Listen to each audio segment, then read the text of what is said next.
South ఇండియాలోనే అతి తక్కువ ధరలకే నాణ్యమైన రత్నాలని అందించే ఏకైక సంస్థ 6JVR.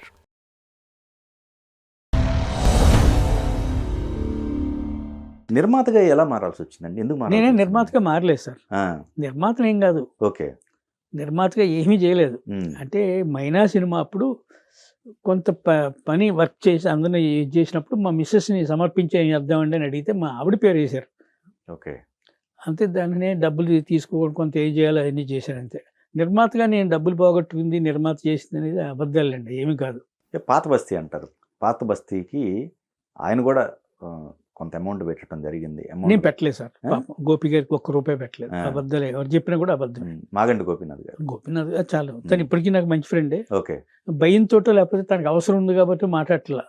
ఎప్పుడు అలాంటి పని చేయలేదు గోపి గారు. ఓకే. ఎప్పటికీ అంత క్లోజ్గా ఉంటే ఎప్పుడు అవసరం ఉంటే మాట్లాడుతుంటారు. కానీ నేను చాలా తక్కువ, మీరు చూశారు కదా, ఎక్కువ కలవను, జనాల్లోకి వెళ్ళను. అవును అవును అవును.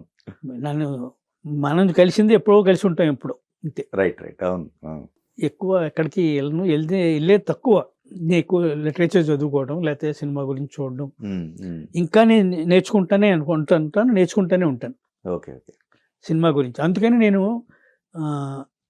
డిజిటల్ మీడియాలోకి వచ్చిన తర్వాత అన్ని సక్సెస్ లేని, నాకు నంది అవార్డులు అన్నీ వచ్చేసినాయి. సినిమాకి లేని అదృష్టం అంతా డిజిటల్ మీడియాలో వచ్చింది.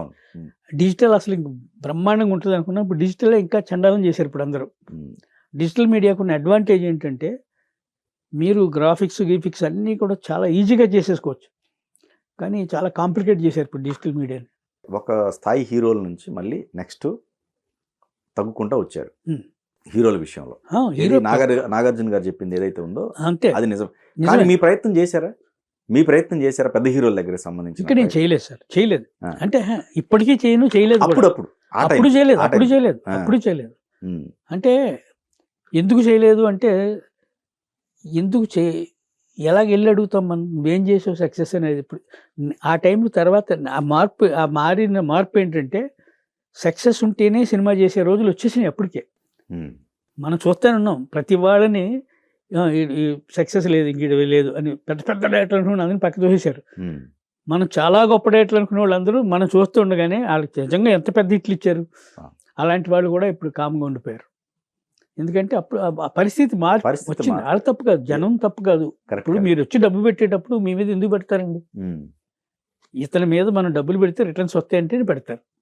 అసలు ఏ ప్రయత్నం కొనసాగల? లేదు, నేను ఈ డిజిటల్ వర్క్ చేస్తానే ఉన్నాను, అప్పటి నుంచి చేసుకుంటానే ఉన్నా. కాంటెంట్ తీర్పు తర్వాత కాదండి, తీర్పు తర్వాత చాలా నాళ్ళు దాకా సినిమాలు చేసాం. పాత బస్తీ, ఊరు మనగాడు ఇవన్నీ చేశాం కదండి.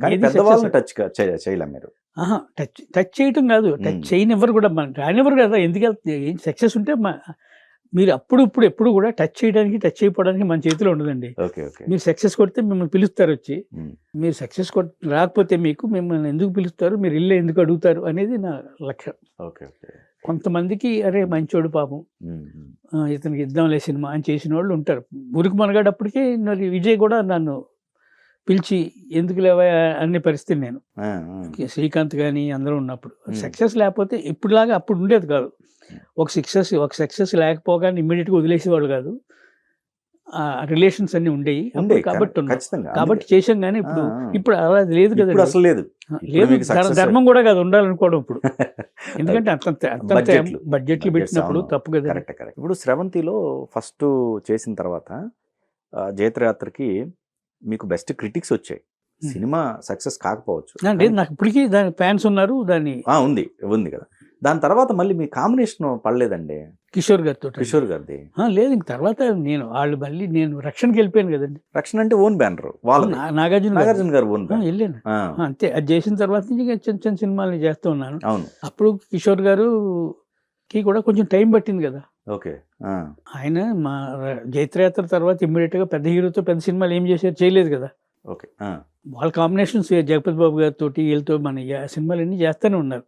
రవిరాజ గారు వీళ్ళందరూ, ఆయన రవికిషోర్ గారు అలా చేస్తూ ఉన్నారు. తీర్పు తర్వాత మళ్ళీ పెద్ద సినిమా రాదేమో అని అనుకుంటున్నారు. కానీ మరి అల్లరి పోలీస్ ఉందిగా. అల్లరి పోలీస్ కూడా సుభాష్ అని అతను వచ్చి కథ చెప్పాడండి. కె సుభాష్ అని డైరెక్టర్ ఇప్పుడు చనిపోయాడు. అతను కథ చెప్పాడు మోహన్ బాబు గారికి.